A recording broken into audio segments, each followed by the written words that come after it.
Greetings, peace, and love. Welcome again to the Northeast Political Prisoner Coalition podcast. We've been off the scene for some time because my brother Abdul Haq Islam is dealing with some health issues, but he's back and he's ready to talk to us about the importance of the work that we need to do.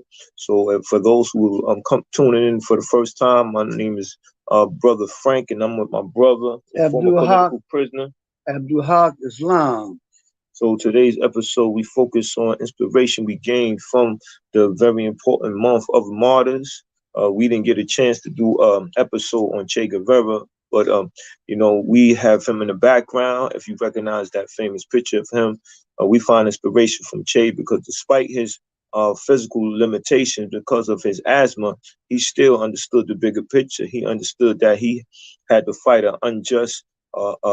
had to fight a just war because of injustice going on. And from that, we understand what we need to do. When we look at the world and things that's going on, the tragedies that are occurring daily, we understand that there's a system that's intact that we who stand for justice have to address. And we have to organize people to stand up, whether it's the senseless violence that occurs as an expression of a culture of hate, as we witnessed this latest rapper get murdered. We understand that those guns and those ideas, they didn't come into existence on their own. There's a certain type of idea that's promoted when it's talking about senseless killings and the need to express yourself at that level of violence against somebody who really doesn't have the power to restrict you from anything that you want to obtain in life.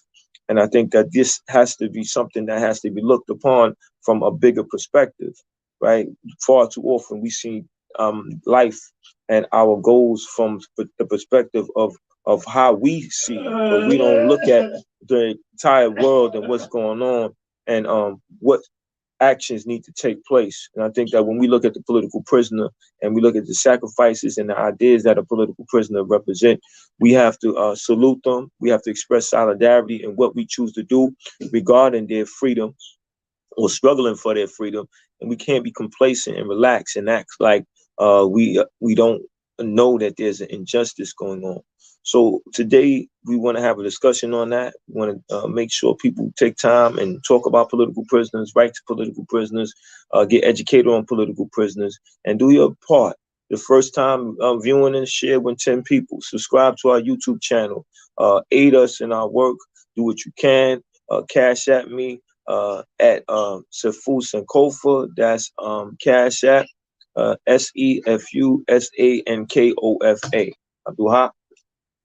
Peace and love, Black Power. All right. I am recuperating, coming back fast. I've come with a new slogan: "The surgery can't hurt steel." They zipped me open. You understand? The doctor said I had to have open heart surgery. They opened my heart. And so I still want to open my heart to the brothers and sisters, to our folks. You understand? To say some things. That are relevant to what's happening today and in the very, very near future. Um, we we must we are very, very gifted to have people who fought for us, who gave their all in all. So today we're going to talk about Brother Che Guevara, who is known as the revolutionary, a great icon. You understand? A brother, you understand?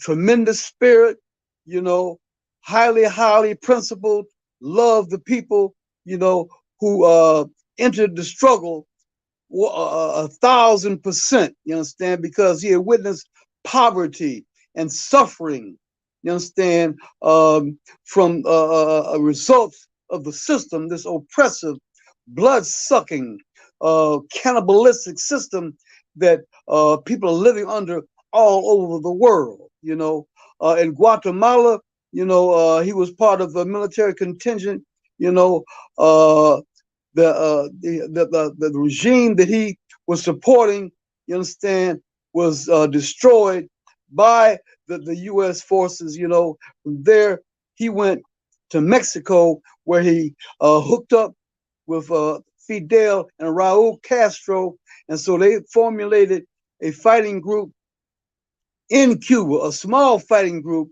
which was, very, very badly defeated uh, by the U.S. forces, led by the CIA.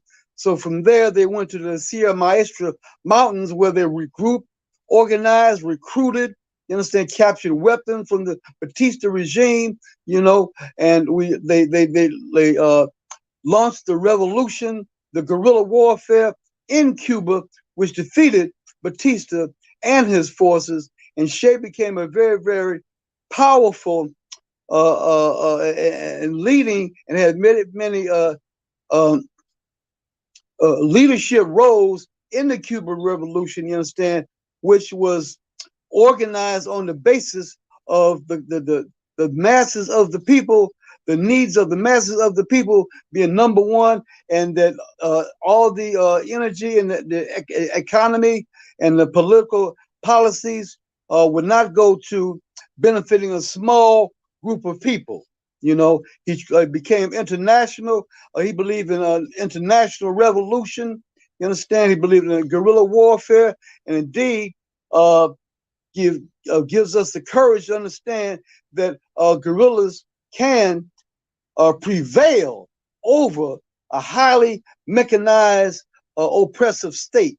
He went to the Congo and went to Bolivia, where he was assassinated by the CIA. And we talk about Che today because what he gave us is relevant to what is happening right now. This is what October, November 2nd, 2022. Very, very relevant because a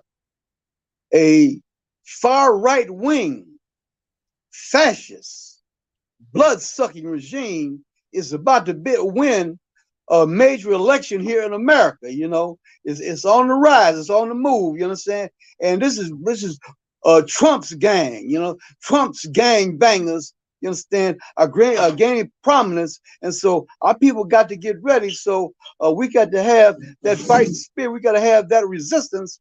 We got to have that will to win, and we got to have a clear understanding of reality, because they really, really distort reality and give us a false idea of what's going on in the world. I'm gonna give you this example. They was on pumping their propaganda, and they were saying that it's the Democrats' fault that there's inflation and the rise of prices. But however, the Democrats and the Republicans are both the same. You know, all of them is down and dirty. You know, all the way. Two fangs of the same snake. The same thing, down and dirty with the corporations. You know, and the corporations, you know, the ones who raise the prices. You know, so so if we listen to them, we'll get a total idea of what is real. You know, another issue that they're talking about right now is violence. You know, and with them leading the discussion, what they call leading the narrative, you know, we really have no understanding of have a true perception of, you know, what's happening with this issue. You know, there is a study that was done. See if I can see without my glasses. America, listen, all right, take this down. America's faulty perception of crime rates. Between 1993 and 2020, crime rates were cut in half. Let me see if I can read this without my glasses. The numbers. 70 from 79.8 to 16.5 per 100,000. You understand? Were affected by violent crime. It was reduced, cut in half from 1993 to 2020. You know, and then became to go up again after 2020. You know, so one thing that is not included in the narrative today that we're hearing all this stuff about crime, we don't hear nothing about how we, the people, you understand, how we, black people, was the one who, through our organizing, you understand, through our nationalism, you understand, through our speaking the truth, to us, the black love, you understand, black power, you understand, blackness, you know, recognizing ourselves as a black nation, you understand, that we were the one, indeed, who were responsible for crime being cut in half from 1993 to 2020. You know, and if this type of narrative, you understand, was plentiful, you understand, in the media, you know, we would organize to do it again instead of depending on, you know, the very, very violent enemy, most violent forces in world history, you understand, to think they're going to resolve the problem. You know, they talk about guns. All right, when you look about the thing about guns, every piece of propaganda about guns is aimed at taking guns out of the hands of black people. You understand? Now, we're saying that, you know, as a nation, we have a right to self-defense, you understand, to an armed force. But each and every piece of propaganda on TV leading up to this election next week, which Trump's gangbangers, you understand, we're probably going to win, and Trump will probably want to run for president again. So we're coming to some very, very serious times, y'all. You know, some show enough lunatics, you know, are getting into office, you know, into the courts, the educational system, you understand, into media, you understand, into everything that affects our lives, you understand, a war on history, a war on our education, you understand, and so these things should tell us that we got to multiply our efforts 1,000-fold, you understand, to be self-determining to control these aspects of our lives, these very, very critical aspects. You know, some hard times are coming. You remember January 6th, that was Trump's gang, and they're going to hit again, you understand? And we're the targets, brothers and sisters. You know, violence is being plotted and planned. They're training right now for violence against black people. Yes, you know, and you know, and you know, that is going to, the cast for that is going to be set in this election next week. You understand? It all, by all probability, says that the Republicans are going to win this midterm election next week. And that's very important that we pay attention to what's going on in our world politically, because that's how people attain power, by who they organize with, Right. and who they promote, what ideas they promote, rather, because you Right. have to be clear on those ideas. They either for you or against you. And that's one Right. of the things that I liked about Kwame, or that I love about Kwame Ture, aka Stokely Carmichael, or formerly known as Stokely Carmichael, is that he said there's two type of governments: one for the people and one against the people. So we have to understand that clearly. And I think that when we talk about our political prisoners, those brothers and sisters who represented ideas that were in our favor, that's were in our favor, that it's very hard that we have to deal with the fact that they're incarcerated, because they stood up, they sacrifices, they understood that there was consequences for the position that they took, and yet still they still maintain that position, and they took it. Mumia Abu Jamal, he got denied a new trial, but the people fought hard, and we have to. That just lets us know we have more fighting to do. He's been Mm-hmm. incarcerated for over 40 years now. And I think that, if it wasn't for the people fighting, he wouldn't even be incarcerated. He would have been an ancestor. He would have been gone, because they Right. wanted to give him the death penalty. And well, he got a stay of execution, or they want to execute him on Marcus Garvey's birthday. And when we think Correct. about that, we have to say that this is a deliberate attack against people of African descent, against our fight for self-determination, which is our right to exist. And we have to stand up, and we have to say that if we truly want freedom, if we truly want to be in control of our own destiny, then we have to organize. We got to participate in the change we want. We can't give up. We might fall down, but we got to get back up. We might stumble, but we have to get back up. And this is what the political prisoner does. There are many political prisoners: Kamal Siddiqui, Joy Powell, Mumia Abu Jamal, Dr. Matulu Shakur, Veronza Bowers, Ed Poindexter, and many others who are incarcerated, but they still have that fighting spirit. Just like former political prisoner Abdul Haq Islam, he had heart surgery, and he's still on the front line speaking and giving brothers inspiration, like myself and many others, to stand up to this unjust system, this system of capitalism that wants to exploit the labor of working class people, a system that understands that everything that's produced socially needs to be distributed socially, and people need to be able to benefit off the fruits of their labor. Nobody should be denied food, clothing, and shelter, because there's an abundance of that. But there are certain people who engage in hoarding, and this practice allows for us to suffer. And I think that we have to understand what that means. And we have to understand what that means regarding a political prisoner. And the fact that a political prisoner stood up and said that there's an injustice, there's an action that needs to be took, and we have to do it. And we have to be very clear on the fact that we have to be responsible for what's in our interests.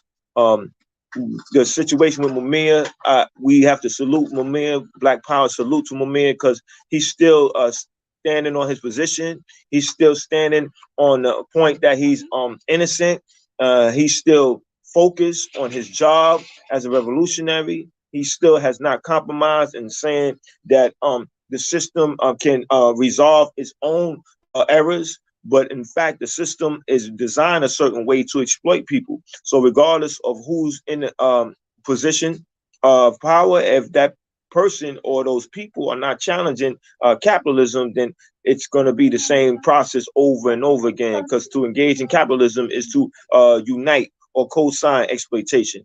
And I think that when we look at that and look at the conditions of our people, the lack of affordable housing, the lack of food that is beneficial to us physically and mentally, that is a plan, that is an agenda that's being carried out because of those who want to engage in extreme profit. And I think that when we focus on our political prisoners, we should be driven by that fact that you and I know that there's wrongs in the world. The political prisoner understands that there's wrongs in the world. And I ask myself often when I engage in any work dealing with political prisoners, what would my life be if it wasn't for the sacrifice of a political prisoner? Would it be better or would it be worse? Right? And I conclude that it would be worse, because it would be no threat to the system. They say there's no casualties, there's no martyrs, there's no political prisoners. Therefore, what we're doing is correct, because nobody's standing up.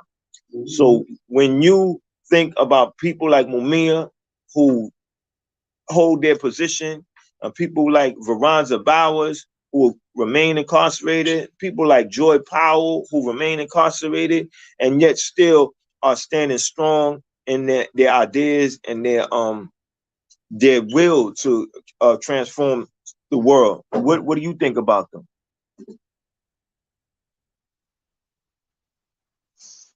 I was asking you a question, my brother. Oh, I thought you was talking to the people. Yeah, I'm what do you, sorry, what do you, folks. You know. no Yeah. problem. I'm still sane. Okay. Yeah.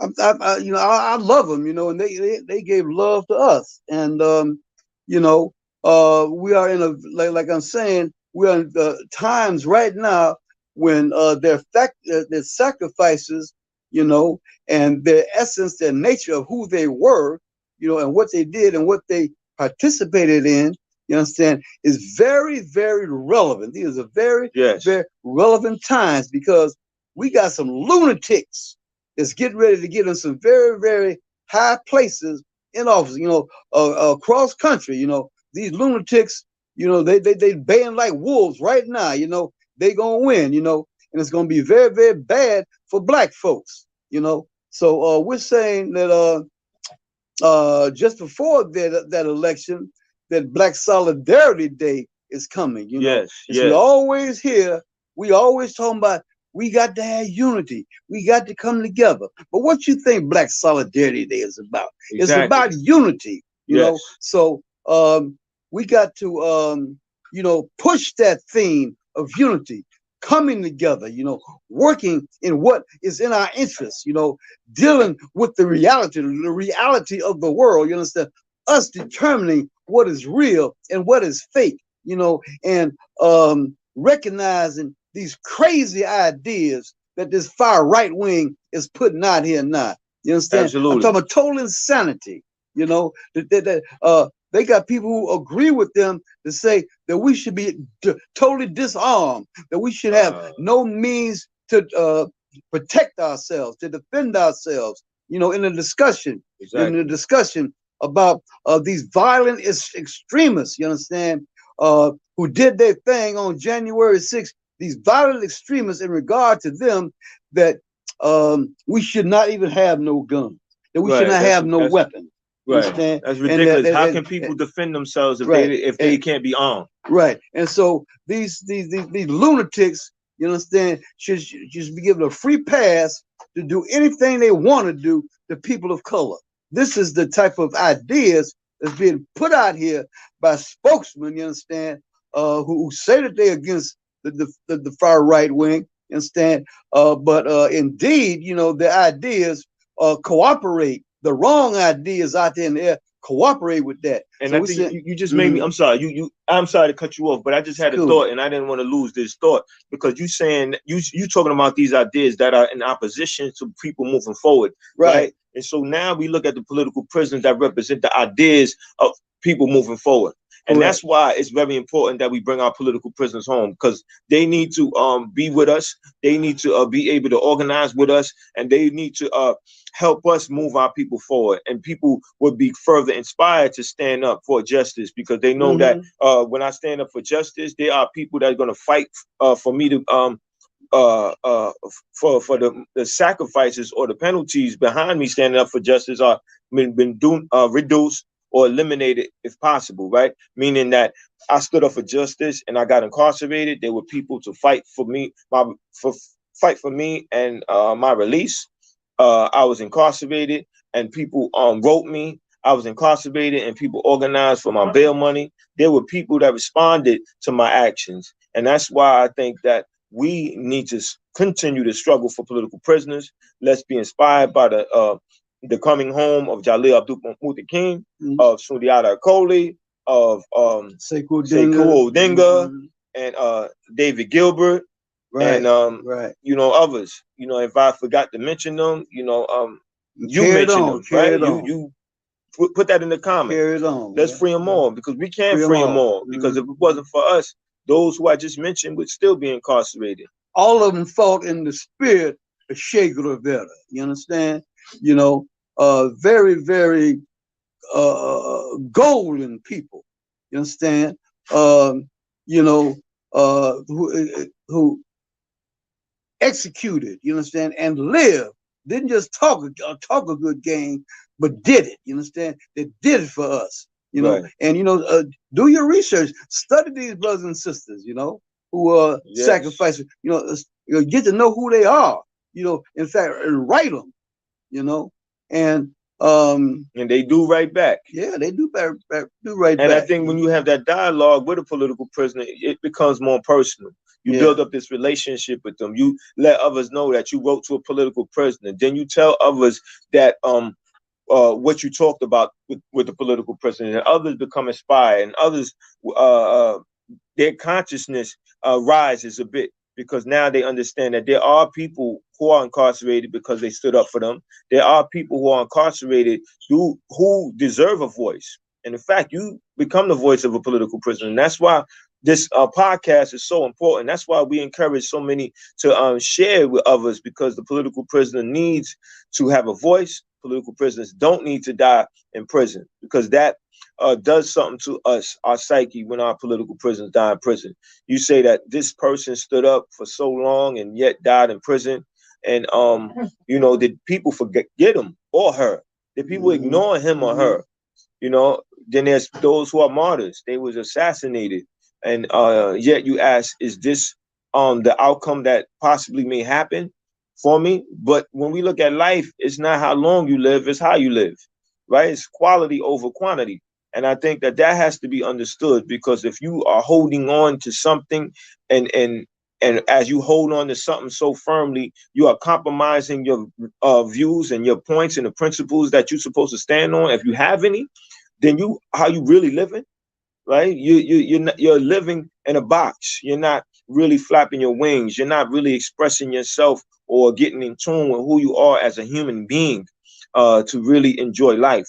And I think that that's the beauty of a political prisoner. I mean, it's unfortunate that they're incarcerated, but when you look at the high level of consciousness that they possess, you understand that that is admirable. That is a certain way of life, or a certain understanding of life that, once you're there, then you truly enjoy life. So, brother, you as a former political prisoner, you being incarcerated behind ideas that you stood on, how did that make you feel while you were incarcerated, knowing that you stood on something? I mean, it made me feel proud, you understand, because I understood the what our people had went through, through studying the history of this regime. Islam? Yeah. Oh, sorry, Father. That's Charlie from rehab. Oh, okay. So I did, so I did it, standing on my head, you understand? I was all right, I was cool, you understand, because I knew that, I was fighting for a righteous cause, and that, and this helped me do my time, and while I did my time, I studied, and, I did mental work, thinking, and so on and so forth, and I was proud of the fact that I was not passive and weak, and giving in and bowing down to the system, that I stood up, made me feel good. And I feel that other brothers and sisters out there need to stand up, need to fight, that the fight for our people is righteous. If you feel that you are worthy human beings, you understand that you understand that those who stood and fought for you fought a righteous struggle, a correct struggle, that it was beautiful, you understand? So don't let no enemy ever try to define what that is for you. We define, you understand, what that is, what the struggle for our people, to uplift our race. We the struggle, we define what that is, and we push it forward. You're absolutely right. That's right. We have to push it forward, regardless of what's in front of us. We have to just go around it or go through it, and that's why. And that is determined by how well we organize. We have to remain focused. There's going to be many that tell us that there are no political prisoners in the United States, that these people are criminals. these people are terrorists. We say, no, they're freedom fighters. They've been fighting for our freedom. And the terrorists are the one that's telling you that. Exactly. And there have been political prisoners ever since the first African was kidnapped here and stood up to the system and either was beaten, hung, or just kept chained up until he or she submitted and fell in line. And some of them refused to do that. And some of them who fought back gained their freedom, right? Depending on how well they organized and how committed they were to the fight and how and who was united with them. Right? You look at different situations and then you are able to see what happened and how it happened based on all the evidence that's there. And I think that we have to make sure we stay in tune with history. We make sure that we take history and connect it to what's going on currently. And therefore, we understand how the future is going to look because of how we are determined to do our work. So we say that we need to be united when it comes to political prisoners. We have to remain focused when it comes to political prisoners. You see, we're conducting this podcast live from my brother and my and former political prisoner Abdul Haq Islam is recovering from his heart surgery because we realized we had work to do. Park Rehabilitation Center, 24th and Ditmas Avenue in Brooklyn. That's where we're at right now. Exactly. So we're doing this podcast episode live from the hospital because we have to remain diligent. So we're about to sign off. Cash at me at Safus and Kofa if you want to contribute. I bought some posters. I bought a flag. And I'm able to do some things to keep up this work. This work requires everybody's input or whoever's ready to make a contribution and an input. We appreciate it because we have to do this together. These are our freedom fighters, and we're gonna have to struggle to free them all. Free them all. Free them all. I just want to say, signing off. You understand? My last name is Islam, so I just want to say that as I was preparing for open heart surgery, I prayed to Allah to forgive me for all my sins. So I went into, as they rolled me, getting ready to go into open heart surgery, I had no fear whatsoever. Allah took all the fear out of my heart because I asked Allah to forgive me for all my sins. You understand? And that heart, you understand, is open now. You understand? To be a champion for our people, to fight with everything that's in me. You understand? For the liberation of our people. And that's what our political prisoners are about. You understand? And their strength, their vitality, their ideals, you understand, need to be in the air that we breathe. You understand? Need to be in our hearts, in our lungs. You understand? Indeed, they need to be out here with us, to make that real. Black power. Black power. Free them all. Free them all. Free them all. Free them all. Free them all.